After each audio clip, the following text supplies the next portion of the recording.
Um feliz sábado, meu querido amigo, meu querido irmão. Mais uma vez estamos juntos, ainda em caráter especial, em decorrência de termos sido contaminados com Covid-19, mas isso não nos impede de fazer, de estudar, de apresentar para vocês, de ter o cuidado de estar junto com vocês para mais uma lição da Escola Sabatina. E nessa ocasião gostaria de convidar você, mais uma vez, compartilhar o nosso canal, aí você apertar aí nesse local que tem um legalzinho aí para que nosso site continue, nosso canal continue sendo interativo, proveitoso, relevante para edificar a vida espiritual de todos e de todas. Convido você neste momento a fechar os olhos e orarmos a Deus. Senhor Deus, Pai de amor, de bondade e misericórdia, nós te agradecemos pela vida, te pedimos que tu venha abençoar essas pessoas maravilhosas que nos acompanham a cada sábado, a cada final de semana, para a recapitulação da lição da Escola Sabatina. Abençoe a vida de cada uma delas, abençoe a saúde, a família, o trabalho, a casa, e que a vida delas sejam abençoadas e guardadas, guiadas pelas mãos divinas de nosso Senhor Jesus Cristo. Amém.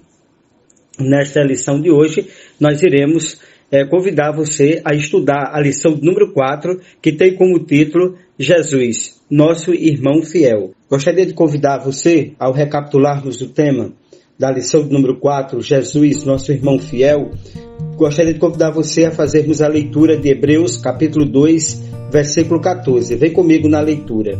Visto, pois, que os filhos têm participação comum de carne e sangue, também Jesus igualmente participou dessas coisas, para que, por sua morte, destruísse aquele que tem o poder da morte, a saber, o diabo.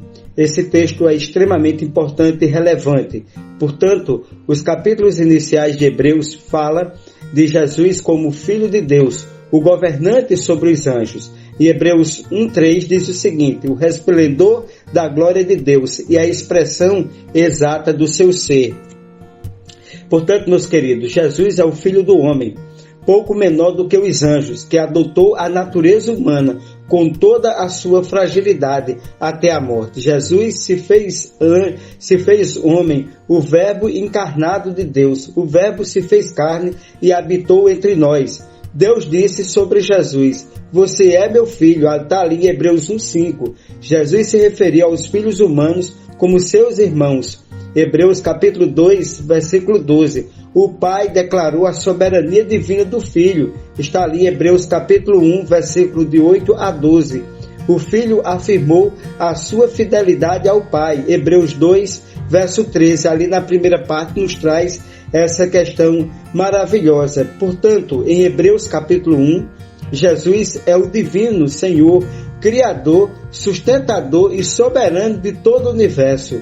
Em Hebreus capítulo 2, ele é o sumo sacerdote humano, misericordioso e fiel. Em resumo, poderíamos dizer sua descrição como irmão fiel e misericordioso, que é retratada na descrição do Filho como a manifestação suprema do Deus Criador eterno. Que coisa maravilhosa! O preâmbulo inicial da lição nos traz sobre o entendimento de quem é Jesus. Vamos agora ao tópico número 1 da lição, que tem como título o irmão como redentor. Chamo você a atenção para a leitura do texto de Hebreus capítulo 2, versículo 14 e 15. Vem comigo na leitura. Visto, pois, que os filhos têm participação comum de carne e sangue, deste também ele igualmente participou, para que por sua morte destruísse aquele que tem o poder da morte, a saber, o diabo, e livrasse todos que, pelo pavor da morte, estavam sujeitos à escravidão por toda a vida. Hebreus capítulo 2, versículo 14 e 15. Meus queridos, a passagem bíblica nos descreve a cada um de nós como escravos do diabo. Que coisa terrível! Mas, portanto, tem uma notícia boa no próprio texto: Jesus como nosso Redentor. Quando Adão pecou, os seres humanos caíram sob o poder de Satanás. Como resultado, não temos por nós mesmos poder para resistir ao pecado. Somos escravos do pecado. E ainda pior, havia uma pena de morte exigida pela transgressão, a qual não poderíamos pagar. Portanto, a situação do ser humano seria aparentemente desesperadora, com relação às questões pertinentes à escravidão do pecado, porque, como a Bíblia diz, o salário do pecado é a morte. Portanto, qual é a boa notícia? Jesus adotou sua natureza humana e se tornou carne e sangue, como nós, tornou-se o nosso parente mais próximo e nos redimiu. Não teve vergonha de nos chamar de seus irmãos, apesar de nossa natureza pecaminosa, e de Jesus se tornar carne e sangue como nós, se identificando como ser humano, mas não cometendo os pecados do ser humano, mas se tornando humano, para que assim pudesse abrir para o ser humano a perspectiva, a possibilidade da salvação. E isso é maravilhoso, nós sabermos e compreendermos que nós temos como carne e sangue Jesus como nosso irmão, aquele que está do nosso lado, aquele que se fez carne e habitou entre nós. Portanto, vamos agora ver a primeira pergunta para recapitularmos esse tópico. Como Jesus e nós somos descritos por Paulo em Hebreus capítulo 2, versículo 14 e 16. Assinale a alternativa correta. Letra A. Nós somos descritos como livres e Jesus como nosso juiz. Letra B. Nós somos descritos como escravos e Jesus como nosso redentor.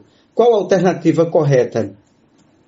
A letra B. Nós somos descritos como escravos do pecado, mas a boa notícia é Jesus como nosso Redentor. Vamos agora ao tópico número 2. Não se envergonha de chamá-los de irmãos. Vamos agora fazer uma leitura para entendermos esse tópico e fazermos a abertura desse tópico que se encontra em Hebreus capítulo 11, versículo 24 e 25.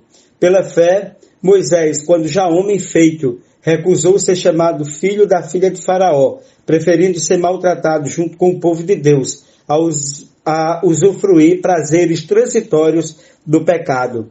Meus queridos, Hebreus diz que Jesus não se envergonha de nos chamar de seus irmãos. É carne e sangue, ele se fez homem como nós. Apesar de ser um com Deus, nos abraçou como parte de sua família. Essa solidariedade contrasta com a vergonha pública que os leitores de Hebreus sofreram em suas comunidades. Você já imaginou o que significava para Moisés ser chamado filho da filha de Faraó? Essa é uma pergunta importante. Ele foi uma figura importante no império mais poderoso da época. Recebeu o mais alto treinamento civil e militar e se tornou notável no reinado ou no império egípcio. Estevão disse que Moisés era poderoso em palavras. Moisés abandonou esse privilégio ao escolher se identificar com os israelitas, escravos sem instrução e sem poder. Veja, que é como se Moisés, ele aqui fizesse na sua vida uma comparação com aquilo que Cristo haveria de fazer, se tornar um com nós. Ou seja, Jesus, ele abriu mão de todas as prerrogativas, de todos os privilégios divinos para ver esse mundo. Da mesma forma, podemos entender no ministério de Moisés que ele abriu mão de todas as prerrogativas, abriu mão do que ele poderia ser, de todos os privilégios que ele tinha no Egito, para assim se tornar um com cada um de nós, com cada um dos filhos de Israel, para que assim em Deus ele fosse um instrumento para libertar o povo de Israel. E assim como Cristo se fez carne e habitou entre nós, se fazendo carne e sangue com o ser humano, assim como Moisés, pela fé, abriu das prerrogativas de ser o sucessor do trono egípcio para libertar o povo de Deus, nós também somos instrumentos nas mãos de Deus para ajudar as pessoas a saírem do pecado, do pecado e das trevas que o pecado ele impõe para o ser humano. Sejamos, eu e você, instrumentos nas mãos de Deus. Meus queridos, vamos agora à pergunta de número 2. Vamos lá, vem comigo. De que forma as decisões de Moisés exemplificam o que Jesus fez por nós? Assinale a alternativa correta. Letra A. Moisés recusou privilégios e preferiu ser maltratado com o povo de Deus. Letra B. Moisés aceitou os privilégios e preferiu maltratar o povo de Deus. Qual a resposta correta? Vamos lá?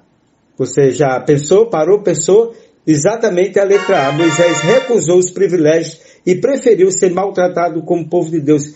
Ele foi, sem sombra de dúvida, um instrumento nas mãos de Deus, recusando os privilégios, assim como Jesus recusou, deixou o seu trono da graça e se fez carne e habitou entre os homens. Vamos agora ao terceiro tópico da lição, que tem como título Carne e Sangue, como nós.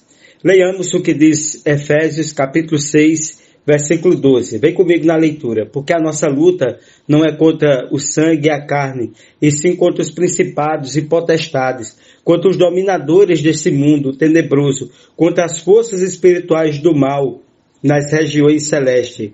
Meus queridos, quando nós analisamos Hebreus, ele nos fala que Jesus adotou a natureza humana. Nós já estudamos isso nos outros tópicos, para que pudesse nos representar e morrer por nós. Eis o fundamento do plano da salvação e nossa única esperança de vida eterna. Portanto, quando nós estudamos a expressão carne e sangue, ela pode enfatizar três coisas que são importantes. Primeiro, essa expressão que é utilizada aqui, ela nos traz o entendimento e enfatiza a fragilidade humana. Segundo, a falta de compreensão do ser humano do plano da redenção. E terceiro, sujeição à morte. Ou seja, Jesus foi feito como seus irmãos em todas as coisas, o que significa que ele se tornou irmão. Jesus não apenas parecia humano, mas era verdadeiramente um de nós. Então, a nossa luta não é contra a carne e contra o sangue, por nossa fragilidade, pela falta de compreensão e pela sujeição à morte. Portanto, nós temos em Cristo a certeza da libertação do pecado, porque ele se tornou humano. No entanto, a carta também diz que o Senhor era diferente de nós em relação ao pecado. Porque nós somos carne e sangue, ele se tornou carne e sangue. Mas a carne e sangue do que somos nós, do que é de Jesus, a natureza de Jesus ele é diferente. Porque ele não cometeu nenhum pecado e nós cometemos pecado. Segundo, ele tinha uma natureza humana, mas era santo, inculpável, sem mácula, separado dos pecados. Jesus destruiu o poder do diabo, morrendo como oferta imaculada pelos pecados, tornando possível o perdão e a reconciliação com Deus. Jesus também destruiu o domínio do pecado. Ele derrotou o inimigo e nos libertou para que servíssemos ao Deus vivo. Jesus destruiu Satanás. Entretanto, essa destruição total de Satanás ocorrerá no juízo final. E a Bíblia enfatiza muito sobre a destruição final de Satanás. Até lá em Ezequiel diz de Satanás, jamais serás para sempre. E Satanás será lançado no lago de fogo e enxofre, e ele será destruído para todo sempre. E isso é exatamente o que nós precisamos entender como seres humanos, que a natureza de Jesus e a nossa natureza é humana, mas Jesus não cometeu pecado e nós cometemos pecado, e é na vida dele, no exemplo dele, naquilo que ele renunciou, naquilo que ele viveu, o seu nascimento, a sua vida, a sua morte e a sua ressurreição, por ele viver sem pecado, que nós temos a certeza nele, pela fé que nós temos, de que nós somos livres, porque se o Filho te libertou, verdadeiramente eu e você, nós somos livres. Diga amém aí onde você está. E vamos agora à terceira pergunta desse tópico. A que debilidades da natureza humana o Novo Testamento relaciona à expressão carne e sangue? Assinale a alternativa correta. Letra A, limitação, fraqueza, falta de compreensão e imortalidade. Letra B, limitação, fraqueza, falta de compreensão, sujeição à morte. Qual a alternativa correta? Exatamente a letra B, limitação, fraqueza, falta de compreensão e sujeição à morte. Essa é a natureza humana, essa é a expressão carne e sangue. Vamos agora ao tópico número 4, aperfeiçoado por meio dos sofrimentos. Vem comigo na leitura de Hebreus capítulo 2, versículo 10. Porque convinha que aquele para quem são todas as coisas, e mediante quem tudo existe, trazendo muito dos filhos à glória, consagrasse pelas aflições o príncipe da salvação deles. O apóstolo diz que Deus aperfeiçoou Jesus por meio dos sofrimentos. Essa expressão, meus queridos, ela é surpreendente. O autor diz que Jesus é o resplendor da glória de Deus e a expressão exata do seu ser. Ele é santo, inculpável e sem mácula. Isso significa para nós que Jesus não teve que superar nenhum tipo de imperfeição, quer seja moral ou ética. No entanto, Hebreus diz que Jesus passou por um processo de aperfeiçoamento, que Ele deu os meios para nos salvar. Ele foi aperfeiçoado para ser o nosso Salvador. Jesus foi aperfeiçoado pelos sofrimentos para se tornar o capitão da nossa salvação. O Filho aprendeu a obediência por meio dos sofrimentos que lhe foram impostos. E a obediência de Cristo era necessária para duas coisas. Primeiro, tornar seu sacrifício aceitável. E segundo, torná-lo nosso exemplo. Que coisa maravilhosa. Nós temos um exemplo. Não é Paulo, não é José, não é João, não é ninguém. O único exemplo que eu e você nós temos para seguir nesse mundo é o exemplo de Jesus. Vem comigo agora na pergunta de número 4, que diz o seguinte: qual era a função do sofrimento na vida de Jesus? Assinale a alternativa correta. Letra A, tornar seu sacrifício aceitável e torná-lo nosso exemplo. Letra B, tornar seu sacrifício aceitável para nos tornar exemplo para Cristo. Qual a alternativa correta? Vamos lá? Exatamente a letra A, tornar seu sacrifício aceitável e torná-lo o nosso exemplo. Nós não somos exemplo para Ele, mas Ele sim. Vamos agora ao quinto e último tópico, o irmão como modelo. Hebreus capítulo 12, versículo 1 e 2. Esse é um dos textos mais belos das Sagradas Escrituras. Portanto, também nós, uma vez que estamos rodeados por tão grande nuvem de testemunha, livremo-nos de tudo que nos atrapalha e do pecado que nos envolve e corramos com paciência a corrida que nos está proposta, tendo os olhos fitos em Jesus, autor e consumador da nossa fé. Ele, pela alegria que lhe foi proposta, suportou a cruz, desprezando a vergonha, assentou-se à direita do trono de Deus. Que texto lindo! Né? Que nós podemos refletir sobre ele, que fala de uma corrida que eu e você estamos nesse mundo que a vida nos impôs, que todos nós temos que correr. Portanto, uma razão pela qual Jesus adotou a natureza humana e viveu entre nós foi para que pudesse ser nosso exemplo, o único que poderia ser o modelo da maneira certa de cada um de nós vivermos diante de Deus. Na passagem, Jesus é a culminância de uma longa lista de personagens, de exemplos de fé. O texto chama Jesus aqui, o autor e consumador da nossa fé. Que coisa maravilhosa! Nós podemos ter a certeza na corrida dessa vida, que a vida nos impôs, que nós não podemos olhar para trás, nós devemos olhar para frente. Olhar para quem? Jesus, o autor e consumador da nossa fé. Nós não podemos tropeçar, nós não podemos cair, nós precisamos permitir que Jesus seja o autor e consumador da nossa fé. Não podemos olhar para trás. E meus queridos, o que é que acontece? Na vida existem 3 tipos de pessoas. Aqueles que começam e não terminam. Esse é o primeiro tipo de pessoa. Tem muita gente que começa e não termina. Judas começou e não terminou. Existem aqueles que nunca começam.